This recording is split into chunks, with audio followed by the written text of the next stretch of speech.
Welcome to the Engineering Update. I'm digital editor Jason Lundberg, and in this week's episode, one glove to rule all music devices, a new storage option for electric cars, and Closeair support in as little as 6 minutes.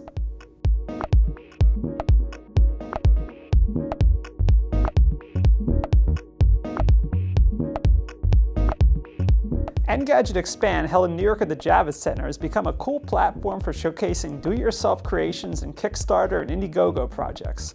And one of the neatest items from this year's show should satisfy the tech geek who likes to go running or get some other form of exercise. No, seriously, they actually exist. The GoGlove is a Bluetooth wearable device that allows you to control music apps by touching your fingers. This is obviously of great use for runners and anyone else who likes to listen to tunes while exercising or performing any sort of repetitive task. By making an OK sign, you can do anything from change tracks, play pause, take pictures or video, or just the volume, depending on the specific finger making contact with the thumb. The company calls this functionality AirTap technology, and apparently works even through multiple layers, like an additional glove for when it gets really cold and you certainly won't want to take anything off to mess with your digital music player. Apparently, the onboard sensors enable you to control your devices without your fingers actually making contact. And once it's no longer glove weather, you can take the removable module out to control your music player by hand, so to speak. The company claims the battery lasts up to 6 months, and you can join their next Kickstarter campaign to secure your own GoGlove. The one thing that always comes up when we talk about electric cars here at ECN is batteries. There are issues with the standard lithium-ion batteries, but up until now there hasn't been really a great alternative. Researchers from QUT Science and Engineering faculty and Rice University have come up with an idea that would allow electric cars to store energy in the actual panels of the car instead of solely in the batteries. This is done via a lightweight supercapacitor combined with batteries to get the best of both worlds. The supercapacitors, which according to QUT consists of electrolytes between two all-carbon electrodes, allow the researchers to create a film that offers high power density and strength.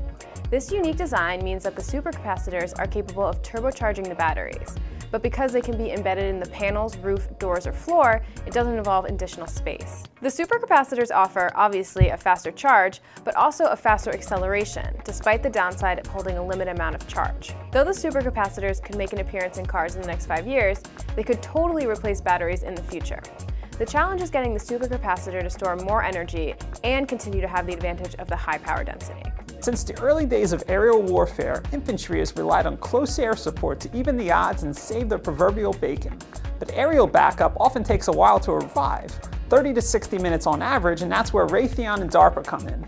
The military's research apparatus and the defense contractor have unveiled a system called Persistent Closeair Support, or PCAS, designed to reduce Closeair support response time to as little as 6 minutes. PCAS speeds up air-ground coordination by enabling real-time digital communications between pilots and ground-based Joint Terminal Attack Controllers, or JTACs, using Android tablets. The digital messaging capability creates a network of sorts through software programmable radio, which wirelessly transmits IP packets of voice, video, and data in real time. Instead of using cumbersome voice radios to complete a lengthy verification process, pilots and JTACs can view digital icons, maps, and screens in real time, while PCAS integrates software programmable radio, a processor, and a tablet into the cockpit.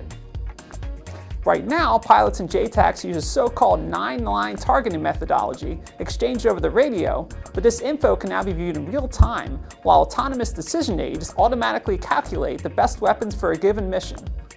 DARPA and Raytheon already tested PCAS in an A-10 back in October, and a Closeair Support weapons drop demonstration should take place this February. That's all for this week's video. Be sure to check in on Facebook and Twitter and view past episodes on ECNmag.com. For the ECN channel, I'm Jason Lundberg, and thanks for watching.